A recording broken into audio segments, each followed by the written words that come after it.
The snow fell in thick sheets outside the windows of Valentina Nightingale's office at the clinic. Her fingers trembled as she studied the final notice from the bank. Foreclosure in 2 weeks.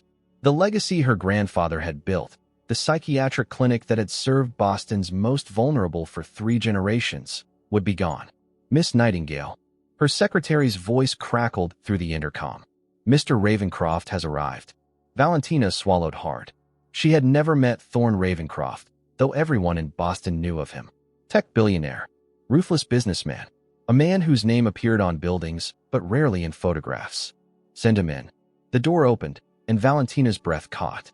Thorne Ravencroft was tall, with sharp features that seemed carved from stone.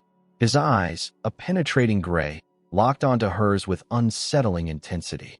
Mr. Ravencroft, I appreciate you agreeing to meet on such short notice, but I don't understand why. I have a proposition. His voice was deep, commanding. He remained standing, seeming to fill the small office with his presence. Your clinic is failing. 230 employees will lose their jobs. Patients with nowhere else to go will be abandoned. Valentina stiffened. I'm aware of our situation. I'll cover all your debts. Every penny. Her heart skipped. Why would you do that? Ravencroft placed a document on her desk. Marriage. A real marriage, not just on paper. Valentina stared at him. Excuse me. You heard me correctly, Miss Nightingale. I want you as my wife. This is absurd. I don't even know you. Yet I know quite a bit about you. He circled her desk slowly. 23 years old. Psychology degree from Harvard. No serious relationships. And if my sources are correct, still a virgin. Heat rushed to her face. How dare you? I'm a businessman, Miss Nightingale. I don't make uninformed decisions. Why me?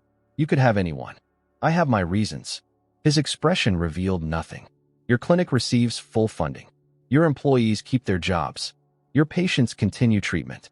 All you have to do is say yes. Valentina's mind raced. And if I refuse?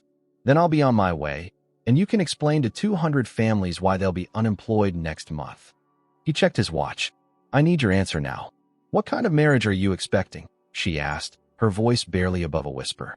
A real one. You'll live in my home. Attend functions as my wife. Share my bed. Valentina felt the walls closing in. For how long?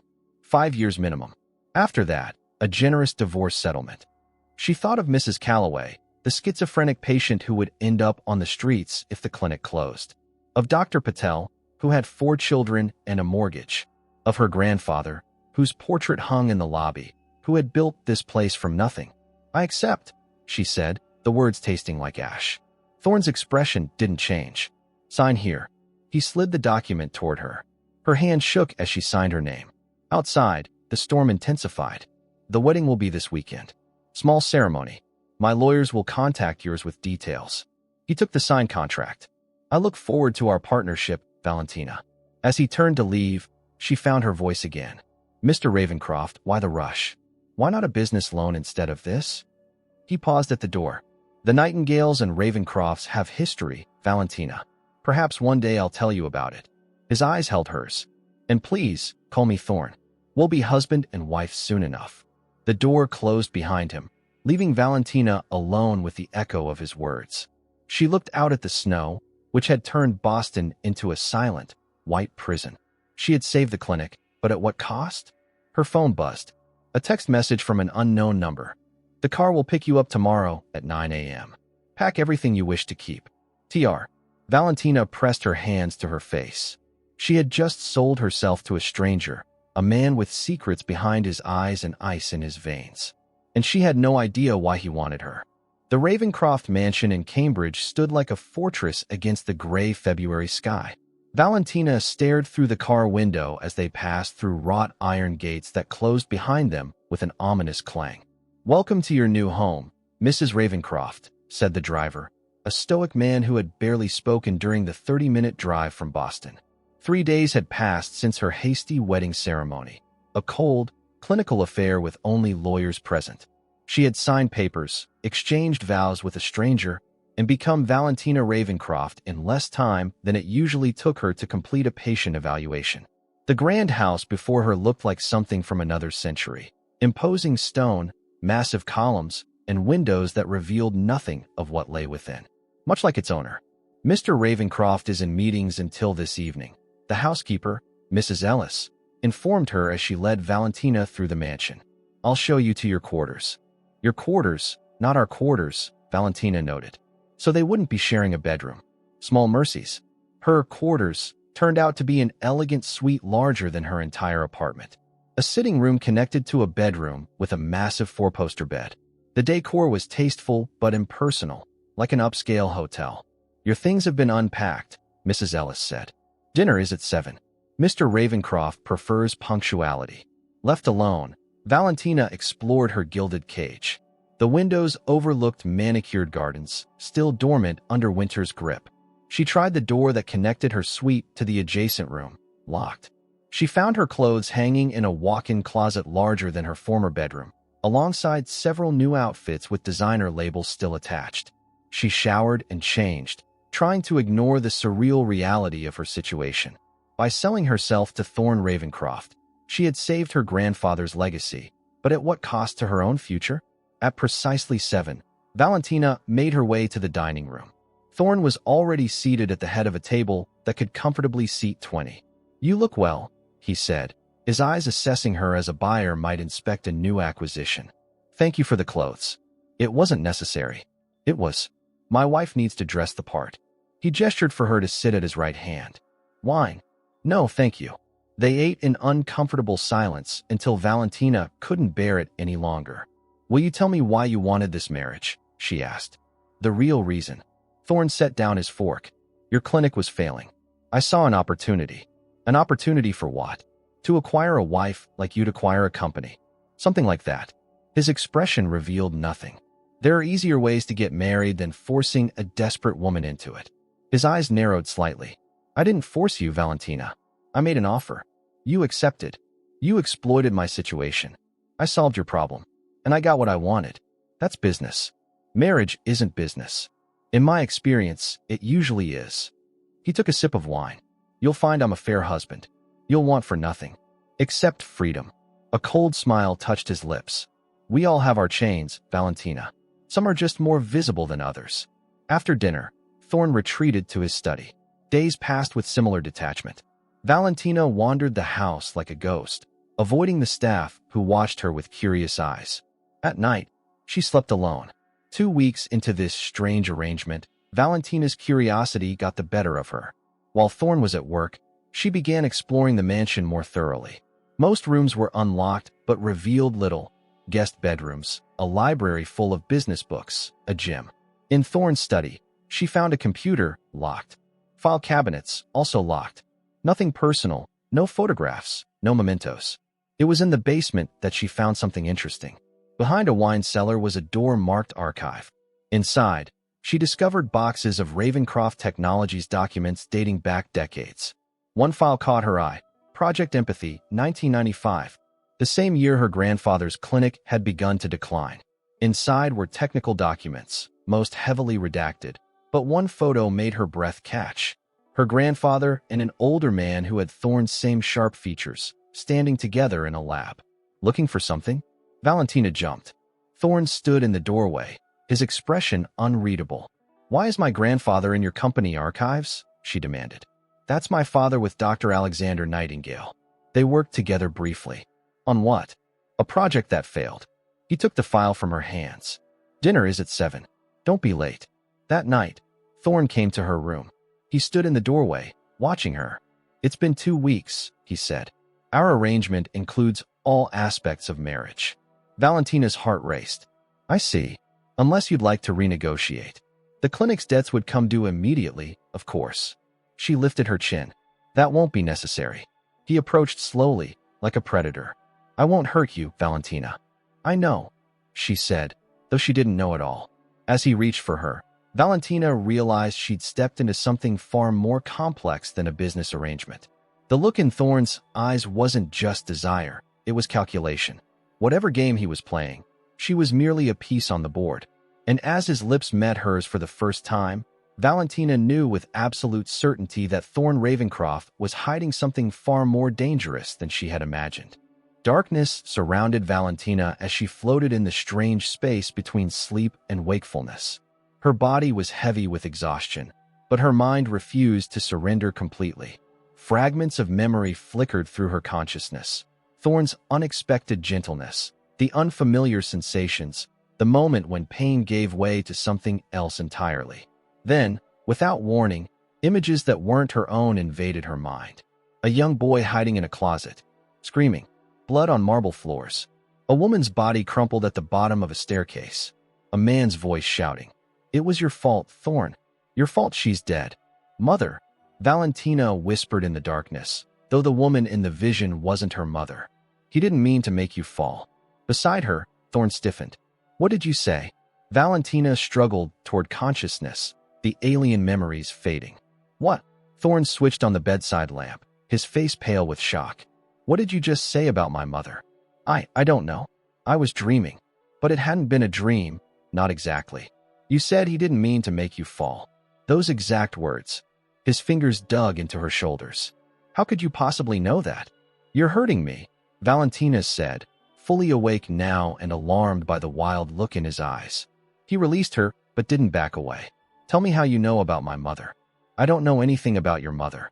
"You spoke as if you were talking to her. You knew she fell." Valentina's heart pounded. The curse.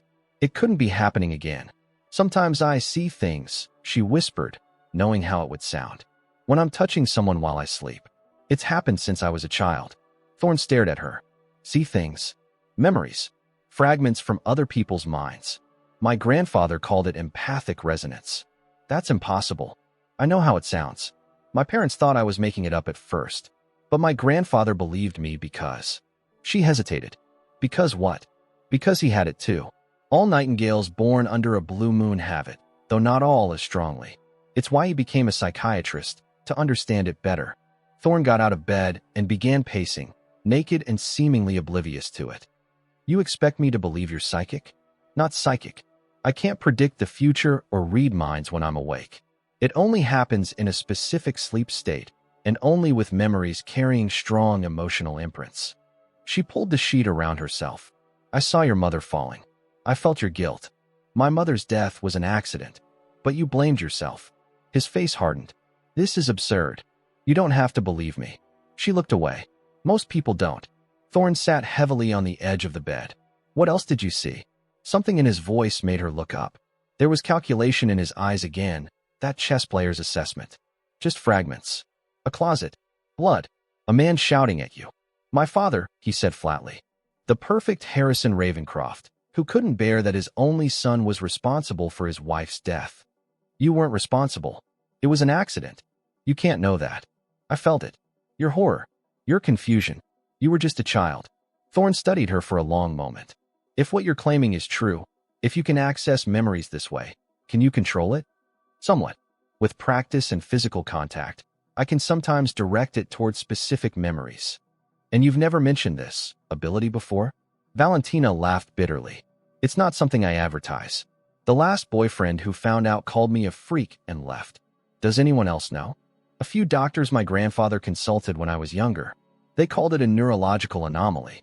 One suggested I might be picking up on micro-expressions and body language while in a heightened state." She shrugged. "But that doesn't explain how I know things I couldn't possibly know." Thorne was quiet for so long Valentina thought he might simply leave. Instead, he asked, "Your grandfather, did his ability drive him mad?" The question chilled her. "How did you know that?" "I've researched the Nightingale family history. Dr. Alexander Nightingale was institutionalized in his later years, claiming to be haunted by other people's memories." "It's the risk we all face," Valentina admitted. "The boundary between self and other becomes permeable. Without grounding, we can lose ourselves in the fragments we absorb." Thorne's expression changed subtly, calculation giving way to something that might have been empathy. "Is that why you've avoided relationships?" "Fear of what you might see." "Partly," she admitted. "And fear of being vulnerable. People tend to leave when they discover the truth." "I'm not leaving, Valentina. In fact," he moved closer to her, his eyes intent. "I believe we've just discovered why I was drawn to you." "What do you mean?" "I have memories, important ones, that I can't access. Buried things from the night my parents died." His hand caught hers, his grip almost painful. "I think you're the key to unlocking them." "That's dangerous," she whispered. "For both of us. I need to know the truth about that night." My father claimed it was an accident, but I've never believed him. His eyes burned with an intensity that frightened her. Will you help me? Valentina realized the full scope of her predicament. She wasn't just Thorne Ravencroft's wife. She was now his tool, a means to an end she couldn't yet see. And if I refuse? Then our arrangement continues as before. His smile didn't reach his eyes. But I think you're as curious as I am about what connects our families. Why your grandfather and my father worked together. Why both our families fell apart the same year. He was right. The mystery pulled at her. I'll try, she said finally. But I can't promise what I'll find. Thorne leaned forward and kissed her, different from before, possessive, almost hungry. We begin tomorrow night, he said against her lips. As he turned out the light, Valentina stared into the darkness, wondering if she had just made a terrible mistake. The Nightingale curse had destroyed her grandfather's mind. What would it do to hers? Focus on the accident, Thorne instructed, his voice low in the dimly lit bedroom. The night they died, Valentina lay beside him, her fingers laced with his. 3 nights had passed since she'd revealed her ability, and each evening had followed the same pattern. Dinner, discussion, then these strange sessions where she attempted to access his buried memories. I can't force it, she reminded him. Strong emotions are easier to connect with. Fear, love, grief. I remember fear, he said. I was 10. I heard arguing downstairs, my father and someone else. Then a crash. When I came down, he trailed off, his grip tightening on her hand. Start there, Valentina suggested. With that fear, hold on to it as you fall asleep. They lay in silence, Thorne's breathing gradually slowing. Valentina fought her own exhaustion, waiting for that liminal state where her gift manifested. Her consciousness began to blur at the edges, the boundary between her mind and Thorne's growing thin. Then she was falling, tumbling through darkness into memory. A grand staircase. A boy, Thorne, crouching at the top, listening to raised voices below. You promised we'd stop after the incident with Nightingale, a woman said, Thorne's mother. His theories were correct, Harrison. The procedure is dangerous. Elizabeth, be reasonable. We're on the verge of a breakthrough. Nightingale was weak. His mind couldn't handle what we discovered. And what about the test subjects? Those people trusted us to help them, not. Keep your voice down. Small Thorne crept down the stairs. Through the banister, he saw his parents in the foyer, his father gripping his mother's arm. Let go, Harrison. You're hurting me. Listen to me. The military contract is worth billions. If we pull out now, I don't care about the money. I care about what we're doing to those people. I'm going to Alexander tomorrow. We'll expose everything.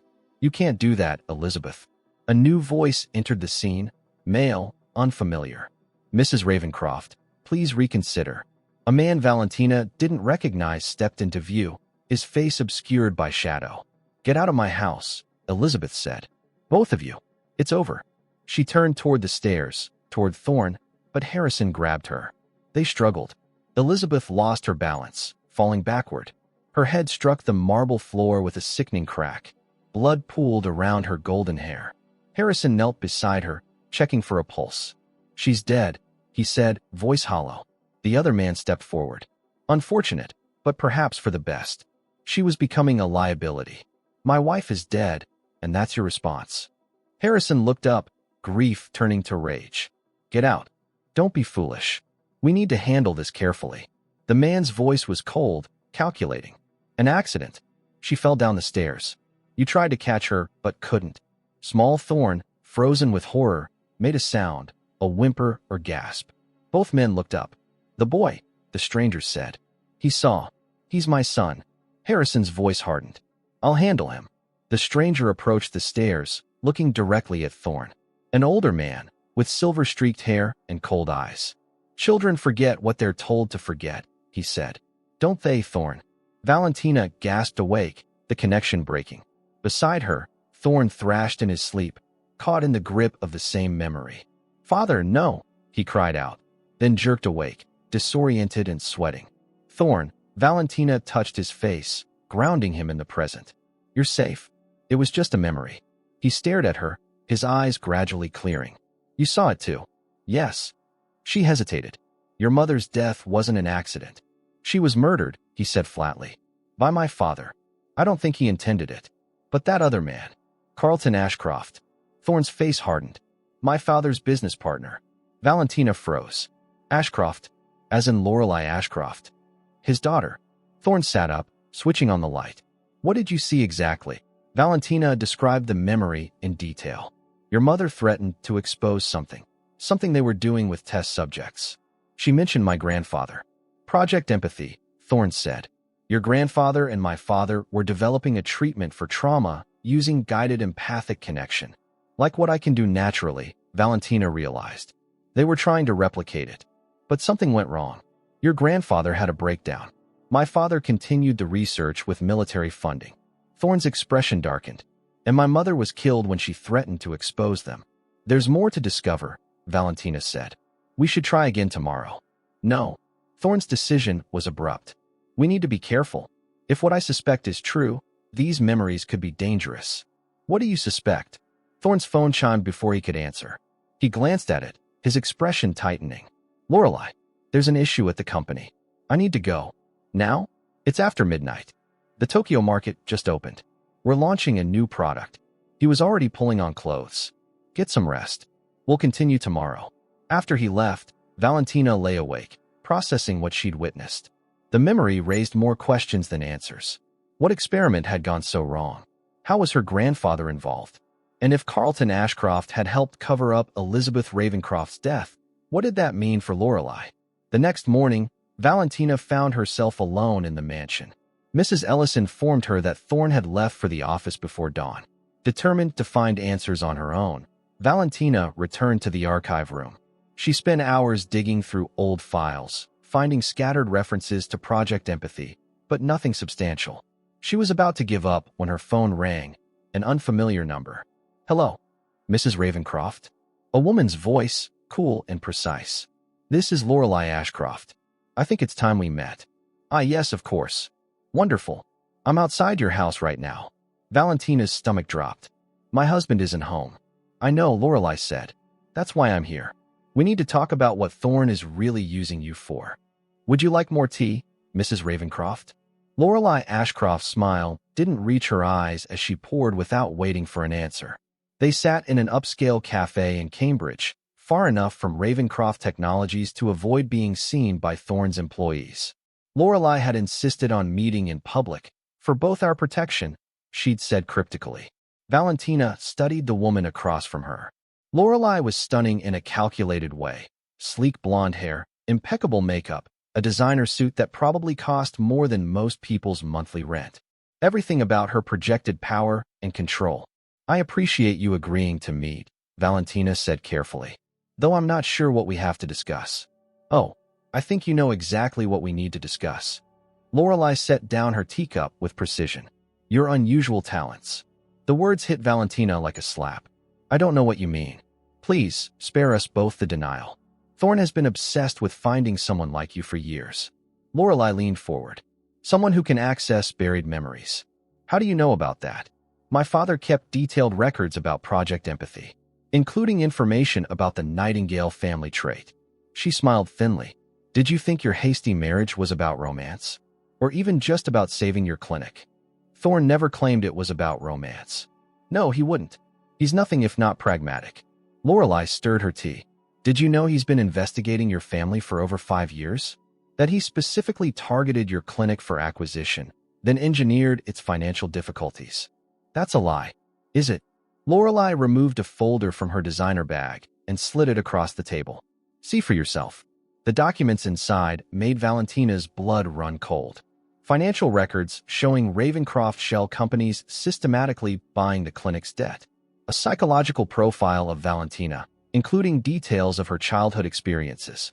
Surveillance photos of her dating back 3 years. He's been stalking me, she whispered. He's been hunting you, Lorelei corrected. Like a rare specimen. The perfect empath to help him recover his lost memories. She tapped a manicured nail on the table. What has he had you searching for in his mind? Valentina hesitated, unsure how much to reveal. Let me guess, Lorelei continued. The night his parents died? The supposed accident. Why are you telling me this? Because someone needs to warn you what you're dealing with. Thorne isn't just looking for closure. He's looking for revenge. Lorelei's expression hardened. and he doesn't care who gets hurt in the process. My father found that out the hard way. What happened to your father? Carlton Ashcroft committed suicide 10 years ago. At least, that's the official story. Lorelai's voice carried a bitter edge. 1 week after Thorne took control of Ravencroft Technologies. You think Thorne was responsible? I know he was. Just like I know what he's trying to do now. He wants to prove my father and his were responsible for his mother's death and some fictional conspiracy. She shook her head. He's obsessed with a ghost story. But what if it's not a fiction? Valentina asked. What if something really did happen? Lorelai's expression changed subtly. Like what? Project Empathy. The military contracts. Human test subjects. A flash of something, fear, crossed Lorelai's face before her mask of composure returned. Ancient history. Failed experiments that should stay buried. She closed the folder. You need to decide whose side you're on, Valentina. Thorne will use you until he gets what he wants, then discard you. Just like he did me. You and Thorne were engaged until his obsession with the past destroyed our relationship. Lorelai stood, gathering her things. Make no mistake, you're a tool to him, not a wife. And tools get replaced when they're no longer useful. She left Valentina sitting alone with the damning folder and a cold cup of tea. By the time Valentina returned to the mansion, her mind was a battlefield of conflicting emotions.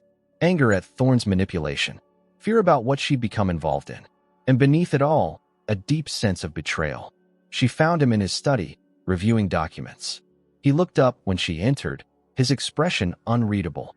Where have you been? He asked. Valentina tossed the folder onto his desk. Learning the truth about our marriage. Thorne glanced at the contents, then closed it. Lorelai reached out to you. You've been planning this for years. The clinic's financial problems, the marriage proposal, it was all orchestrated so you could use me. Not everything was orchestrated. Don't lie to me. Valentina's voice rose. You targeted me because of my ability. You manufactured a situation where I'd have no choice but to accept your proposal. You've been studying me like a lab rat. Thorne's jaw tightened. I needed to be certain about your ability before approaching you. And bankrupting my family's clinic? Was that necessary too? I didn't cause your clinic's problems. I merely accelerated the inevitable. That's semantics, and you know it. Valentina fought back tears of anger. What was your plan? Use me to dig through your memories, then discard me once you found what you needed. Thorne stood, his height making him loom over her. My plan was to discover the truth about what happened to my mother and what happened to your grandfather. They were connected, Valentina. Our families are connected. Through Project Empathy, she said. The military-funded experiment that drove my grandfather insane. Is that what Lorelai told you? She told me enough to know I can't trust you. And you trust her? Thorne's laugh was harsh. The daughter of the man who helped cover up my mother's murder? I don't trust either of you. I'm trapped between two powerful families playing games I don't understand. Valentina backed toward the door. I won't be your tool anymore, Thorne. Find someone else to excavate your buried traumas. There is no one else, he said quietly. You're unique, Valentina. Even your grandfather's ability wasn't as strong as yours. That doesn't give you the right to manipulate my life. You're right. Something shifted in his expression, a rare glimpse of vulnerability. I was wrong to orchestrate our meeting the way I did. But the threat to your clinic was real. And so is the danger we're facing now. What danger? If Lorelai contacted you, it means she knows we're close to the truth. That makes you a target. Valentina shook her head. I don't believe you. This is just another manipulation. Check the last page of that folder, Thorne said. The document Lorelai conveniently didn't show you. Valentina hesitantly opened the folder again. The final page was a death certificate for Alexander Nightingale, her grandfather. Cause of death, suicide. My grandfather died of heart failure. That was the cover story. He hanged himself after a session with Project Empathy went wrong. Thorne's eyes held hers. The same project the Ashcrofts have been quietly continuing for the past 30 years. Why should I believe you over her? Because I'm not asking you to believe me. I'm asking you to help me find the truth for both our families. Valentina felt overwhelmed, uncertain of which version of events to trust. I need time to think. Alone. Without waiting for his response, she left the study and returned to her suite. Within an hour, she had packed a small bag and called a taxi. She left a note for Thorne. Gone to the Nightingale summer house in Berkshire. Don't follow me.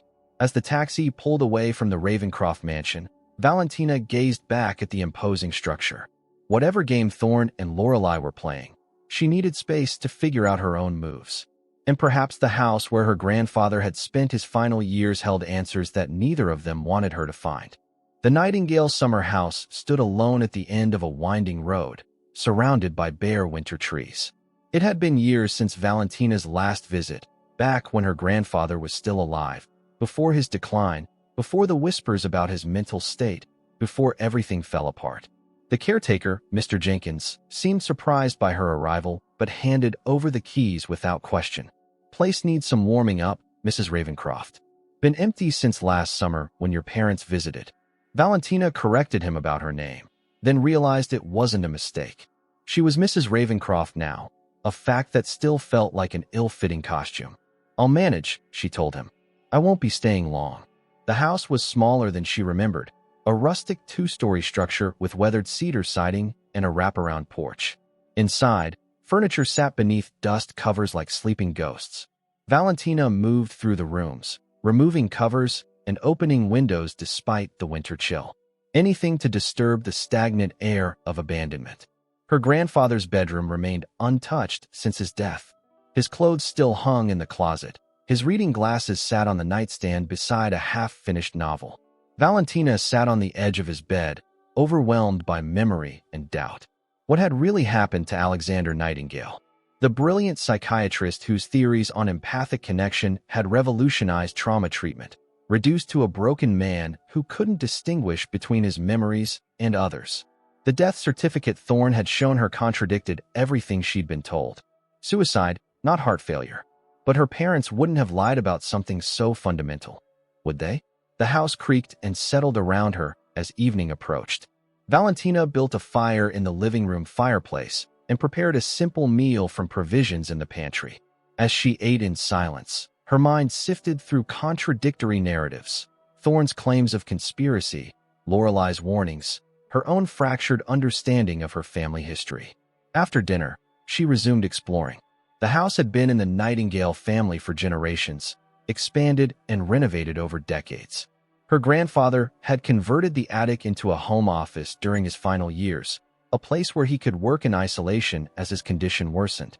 Valentina climbed the narrow staircase to the attic, the wood groaning beneath her feet. The space had been cleared out after her grandfather's death, or so she'd been told. But the large oak desk remained, along with filing cabinets and bookshelves crowded with psychiatric texts. She ran her fingers along the spines of his books, many authored by Alexander himself.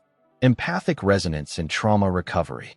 The Neurological Basis of Emotional Transference. Project Empathy, Preliminary Findings. That last one made her pause.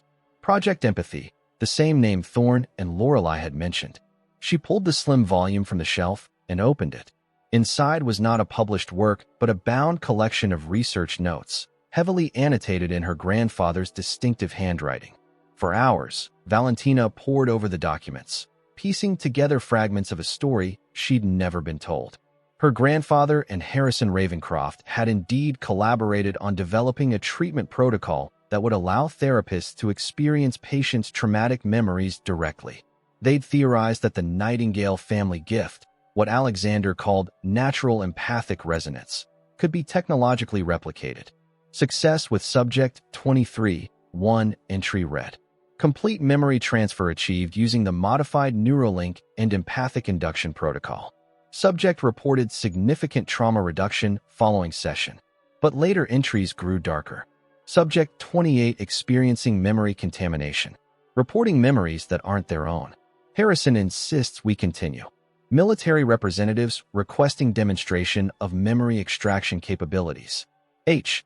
Eager to comply despite ethical concerns. Subject 31 committed suicide.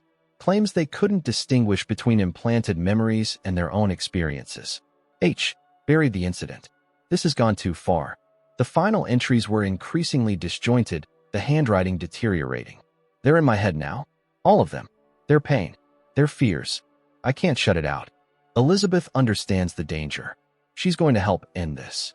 The last entry, dated the day before Elizabeth Ravencroft's death, chilled Valentina to the bone. Carlton knows what we're planning. He's threatened he must warn her. As Valentina set down the journal, her foot hit a loose floorboard. She knelt to examine it and discovered it wasn't loose.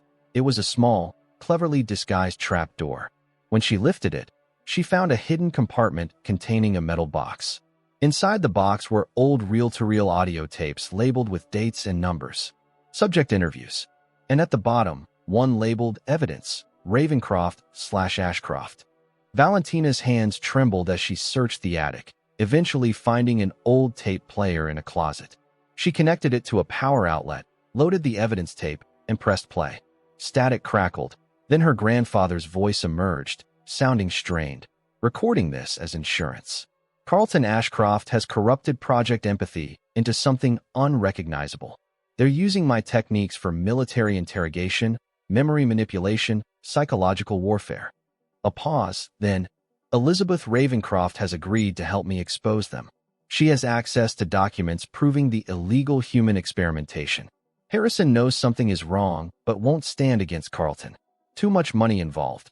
More static. Then, I fear for Elizabeth's safety. Carlton made veiled threats when I confronted him. If anything happens to either of us, this recording and the documentation hidden at the Ravencroft house should be taken to the authorities. The tape continued with Alexander detailing specific experiments, locations, dates. Then abruptly, someone's here. I need to. A crash. Voices in the background. The tape went silent. Valentina sat frozen, the pieces finally aligning. Her grandfather hadn't gone mad. He'd been silenced. Elizabeth Ravencroft hadn't fallen accidentally. She'd been murdered. And both had been trying to expose the same terrible secret. A floorboard creaked behind her. Valentina whirled around to find Thorn standing in the attic doorway, snow melting on his coat. "You found it," he said quietly. "How did you know where I was?" "Your note told me exactly where you'd go." He stepped into the room, his eyes taking in the scattered documents and the tape recorder. "And what you'd find? You knew about this?" "The tape's my grandfather's research." "I suspected. I've been searching for concrete evidence for years." He knelt beside her. "What did you discover?" Valentina hesitated, still uncertain whether to trust him. "My grandfather and your mother were working together to expose Project Empathy's corruption. The night before she died, he tried to warn her about Carlton Ashcroft. And the night she confronted my father was the night she died." Thorn's expression hardened. "What else?" "The project didn't just go wrong, Thorn. It was deliberately perverted. Carlton Ashcroft redirected it toward military applications, memory extraction, psychological manipulation. And my father? Complicit, though your grandfather believed he was motivated by profit, not malice." Valentina hesitated. "There's more. My grandfather didn't commit suicide." The tape cuts off mid-sentence. Someone interrupted him. Thorn nodded grimly. "The same people who killed my mother. Ashcroft and his associates." Thorn glanced toward the window, then checked his watch. "We need to leave. Now." "Why? What's wrong?" "I wasn't the only one who could track you here. Lorelei knows about this place too." "How could she?" "Because she's been monitoring me for years, just as I've been investigating her." He started gathering the documents. "Her father didn't kill himself either, Valentina. I exposed his corruption, but before he could be arrested, he was silenced by whoever's still protecting Project Empathy's secrets." A car engine rumbled outside, headlights sweeping across the attic window. "Too late," Thorn muttered. "Get everything you can carry. There's a back staircase that leads to the kitchen. We can slip out through the woods." As they hurried to gather the evidence, Valentina felt the walls of deception crumbling around her. The Nightingales and Ravencrofts hadn't been enemies. They'd been allies against something much darker. And now, 30 years later, she and Thorn found themselves playing out the same dangerous game their parents had lost. Snow fell in thick curtains around the Nightingale summer house as Valentina and Thorn crouched in the kitchen, listening to the front door open. Footsteps crossed the entryway, deliberately slow and methodical. "Back door," Thorn whispered, sliding the tapes and documents into his coat pockets. "Stay low." They slipped outside into the frigid night. The storm had intensified, transforming the landscape into a white void. Valentina clutched the research journal to her chest, following Thorn toward the tree line. Behind them, a beam of light cut through the darkness. "Mrs. Ravencroft?" Lorelei's voice carried through the storm. "Running away with your husband? How predictable." Thorne pulled Valentina behind a large pine as a second flashlight beam joined the first. Lorelei hadn't come alone. This way, Thorne murmured, guiding her deeper into the woods. They trudged through knee-deep snow until the house lights faded behind them.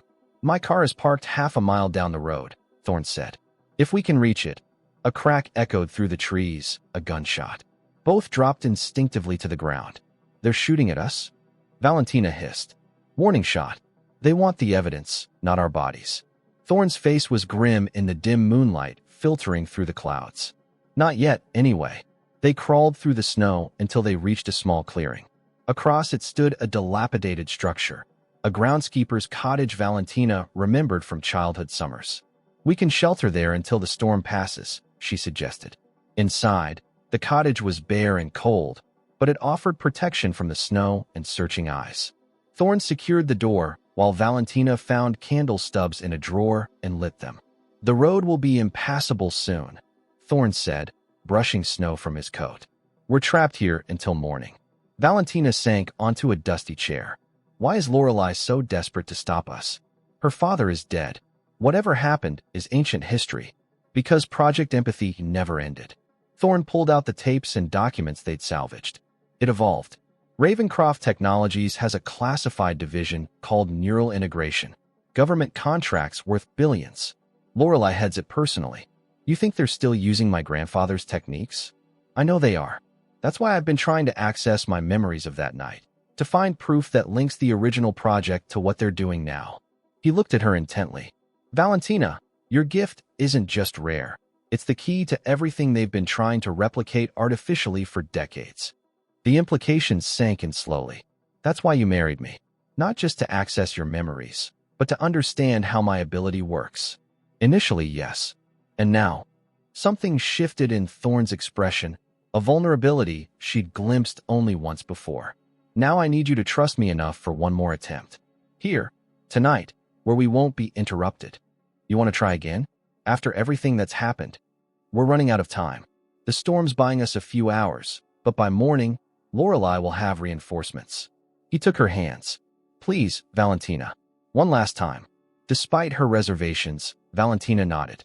They arranged themselves on the cottage's small cot, arms wrapped around each other both for warmth and the physical contact her ability required. Focus on the night your father died, she instructed. Not your mother's fall. What happened after? Thorne closed his eyes.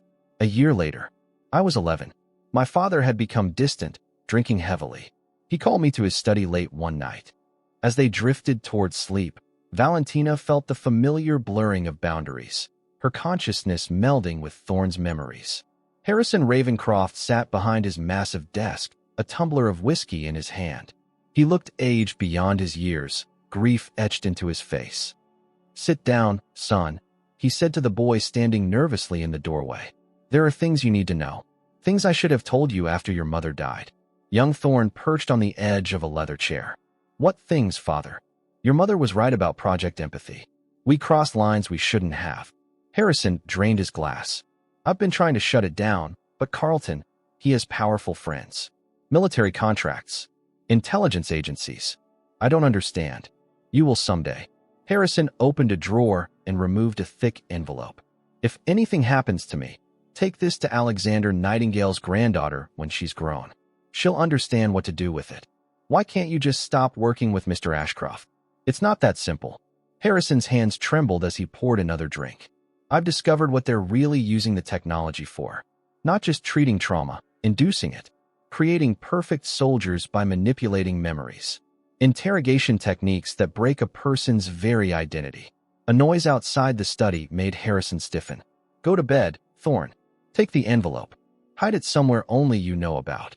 Young Thorne tucked the envelope inside his pajama shirt. Father, you're scaring me. Be scared, son. But be smart, too. Trust no one associated with Ravencroft Technologies or Ashcroft Enterprises. No one.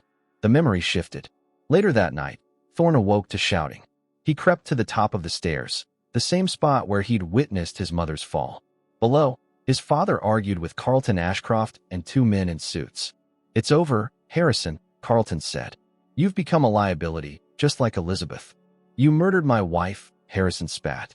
I found her notes. I know what she discovered about the test subjects. And now you've made the same mistake she did.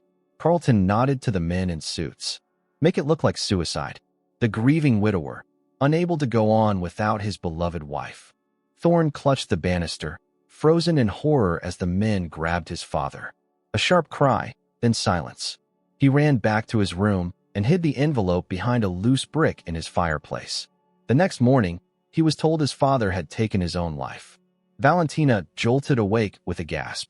Beside her, Thorne's eyes snapped open, wild with recovered memory. The envelope, he said hoarsely. I hid it, and then I forgot. They did something to me.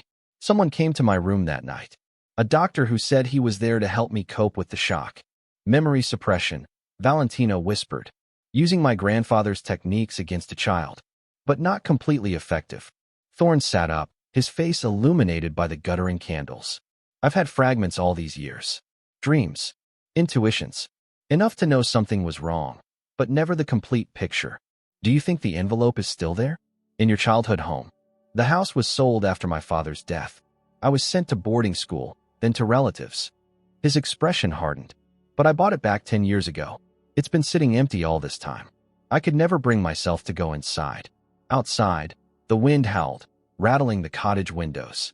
Valentina leaned against Thorne, processing everything they'd discovered. My grandfather's gift, she said softly. It was meant to heal trauma, not create it. Not extract secrets or break minds. That's why we need to expose what Lorelei and her associates are doing. What they've been doing for 30 years. Valentina turned to face him. But why did you wait so long? Why the elaborate scheme to marry me instead of just approaching me directly? Thorne's eyes met hers, something unspoken passing between them. I needed to be sure I could trust you. And I needed to keep you close. Protected. Protected? You manipulated me. Yes. He didn't deny it. But somewhere along the way, something changed. What changed?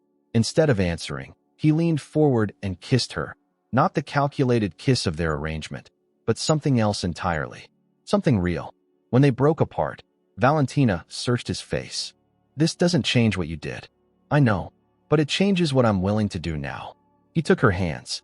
I'll understand if you want no part of this once we're safe. But I need you to know that what started as a means to an end became. He hesitated, seemingly struggling with unfamiliar emotional territory. Became what? The first real connection I've allowed myself since my parents died. His voice was rough with honesty. I didn't expect to care for you, Valentina. It wasn't part of the plan. Before she could respond, a crash came from outside. Voices approached the cottage. They found us, Thorne said, gathering the documents. Is there another way out? The cellar has an old storm tunnel. It leads to the main house. They hurried to the trapdoor in the floor. As they descended into darkness, flames suddenly licked at the cottage walls. Fire, spreading rapidly through the dry wood. They're burning it down, Valentina realized in horror. Smoke began filling the cellar as they fumbled through the narrow earthen tunnel. Behind them, the cottage collapsed in a shower of sparks and burning debris, blocking their way back.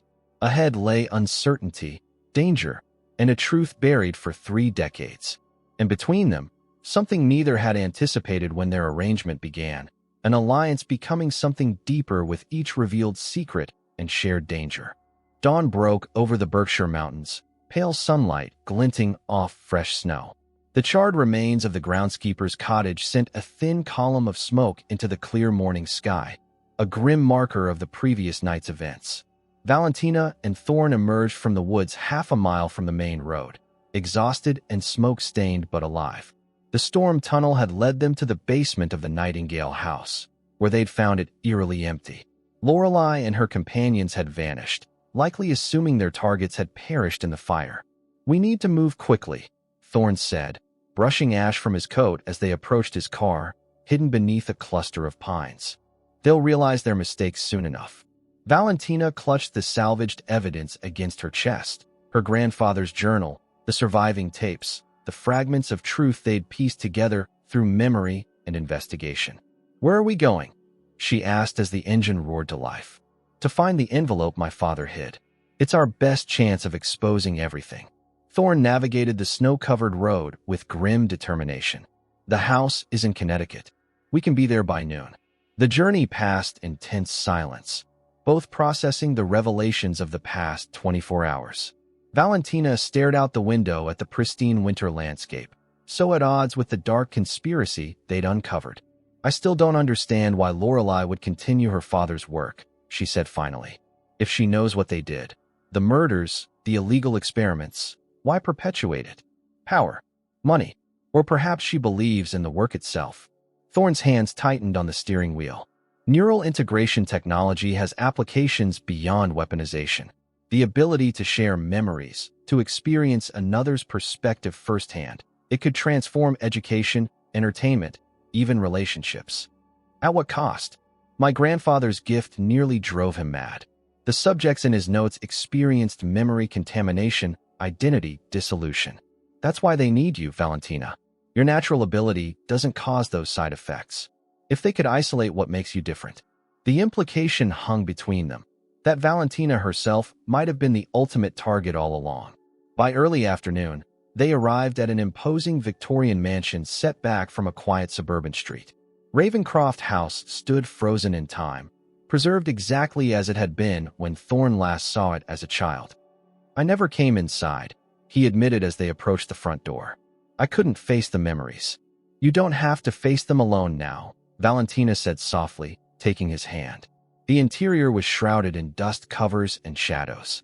Their footsteps echoed on marble floors as they made their way to Harrison Ravencroft's study, the room where Thorne had last seen his father alive. "The fireplace," Thorne said, crossing to the ornate hearth. "There's a loose brick behind the mantel." He knelt, running his fingers along the stonework until he found what he was looking for, a brick that shifted slightly under pressure. When he removed it, a small cavity was revealed. Inside was an envelope, yellowed with age but intact. Thorne's hands trembled as he opened it. Inside were documents, photographs, and a letter addressed to Alexander Nightingale or his descendants. Valentina read the letter aloud, Harrison Ravencroft's final testimony detailing everything. The military contracts, the illegal experimentation, the deaths covered up as accidents or suicides, and the names of everyone involved.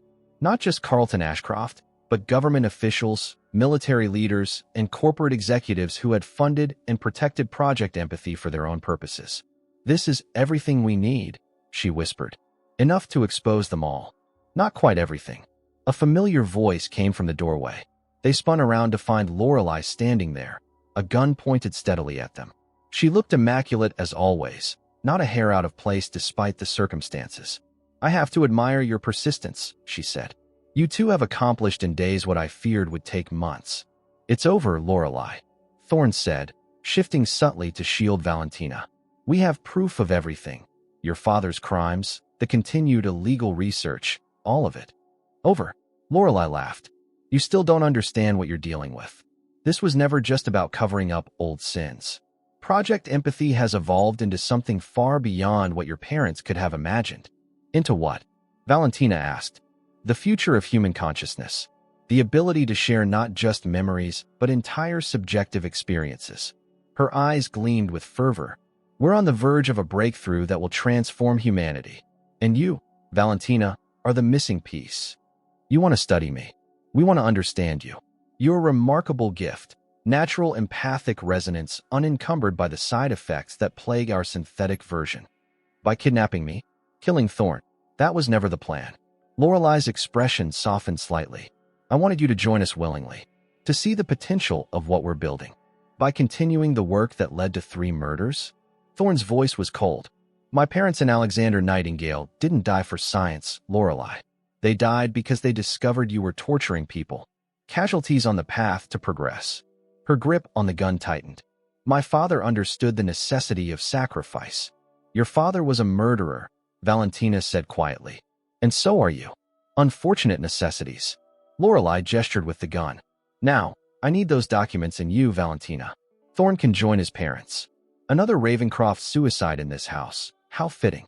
What happened next unfolded in seconds. Thorne lunged forward just as Valentina threw her grandfather's heavy journal at Lorelei's arm. The gun discharged, the bullet embedding itself in the ceiling as Thorne tackled Lorelei to the ground. During the struggle, an oil lamp was knocked over. Flames licked across the antique carpet with frightening speed, fed by decades-old furnishings and drapes. The documents. Valentina cried, gathering the scattered evidence as smoke began filling the room. Thorne pinned Lorelei down, securing her hands with his belt.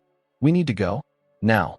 You can't leave me here," Lorelei said, panic replacing her former confidence as flames engulfed the study doorway. "Like you left us to burn last night." Thorne's face was hard. "Thorne," Valentina touched his shoulder. "We're not them." After a moment's hesitation, he nodded. Together, they dragged Lorelei through the house as the fire spread with terrifying speed through the old structure. They barely made it outside before the first floor became an inferno. Sirens wailed in the distance. Neighbors must have seen the smoke. Within minutes, police and fire trucks arrived. In the chaos, Valentina pressed the envelope of evidence into the hands of a detective, briefly explaining its significance. "This woman tried to kill us," she said, pointing to Lorelei, who sat defeated on the curb. "There's a 30-year conspiracy documented in those papers. People have died." Hours later, exhausted and smoke-stained, Valentina and Thorne sat in a police station giving statements. The evidence was overwhelming. Harrison Ravencroft's testimony, Alexander Nightingale's research notes, the recorded confessions, and most damning of all, Lorelei's own attempts to silence them. "It's really over," Valentina said softly as they finally left the station. 3 decades of secrets, finally exposed. "Not quite over," Thorne responded. "There will be trials, investigations. Others involved will fight to discredit us. But the truth is out there now. No one can bury it again." They checked into a hotel, too drained to do more than shower away the smoke and collapse into bed. As they lay in the darkness, Thorne's arm wrapped around Valentina's waist. "I owe you an apology," he said, his voice low. "For how this began. For the manipulation." "Yes, you do." She turned to face him. "Was any of it real?" "Not at first." His honesty was stark. "But somewhere along the way, the lines blurred. What I feel for you now, it's the most real thing I've experienced since I was a child. I need time, Thorne, to process everything, to figure out what's real and what's not." "I understand." He brushed a strand of hair from her face. "Whatever you decide, I'll respect it." 6 months later, the Nightingale Clinic celebrated its grand reopening. Now partnered with the Ravencroft Foundation, it had been transformed into a cutting-edge trauma treatment center. The courtyard featured a memorial to Alexander Nightingale, Elizabeth Ravencroft, and Harrison Ravencroft, 3 people who had died trying to protect others from exploitation. Valentina stood at the podium, addressing the crowd of staff, patients, and media. "My grandfather believed that empathy was the most powerful force in human healing. That one person truly understanding another's pain could be the first step toward recovery." Her eyes found thorns in the audience. What began as a scientific exploration became corrupted by greed and ambition. But today, we reclaim that original vision. The Nightingale-Ravencroft Protocol uses empathic resonance technology safely, ethically, and always with one goal: healing broken minds, not exploiting them. After the ceremony, Thorne found her in her office, once her grandfather's office, now restored to its former warmth. "Impressive speech," he said, closing the door behind him. "I meant every word." She stepped closer to him, "Especially about empathy being the path to healing. Does that apply to us too?" Valentina took his hand, placing it over her heart. "Feel that? What do you sense?" Thorne closed his eyes, focusing on the connection between them, not the supernatural empathic bond of her gift, but something equally powerful. Something that had grown from manipulation into trust, from arrangement into choice. "Hope," he said finally. "Forgiveness. And something else. Love," she finished for him. "Not where we started, but where we've ended up." Under the light of a rare blue moon that night, they stood on the clinic's rooftop garden. Thorne held out a small box containing not a ring, but a key. "I bought a house," he said. "Not a mansion, just a home. For us, if you want it to be." Valentina took the key, then pulled him closer. "On one condition." "Name it." "No more secrets. No more hidden agendas. Just truth between us, however complicated." "I promise." He sealed the vow with a kiss. As they embraced beneath the blue-tinted moonlight, Valentina shared one final truth, the secret she'd been keeping until she was certain of their future together. "There's going to be another Nightingale with the gift," she whispered against his lips. in about 7 months. Thorne's expression transformed from confusion to wonder as he understood. A child? Our child. Born under a blue moon, just like me. She placed his hand on her stomach. A new generation to carry on the legacy, the right way this time. And in that moment, the invisible chains that had bound them both, to secrets, to the past, to manipulation and mistrust, finally shattered completely. What remained was something neither had truly believed possible when their strange arrangement began. A love forged in fire, tested by betrayal, and ultimately stronger than the darkness that had brought them together.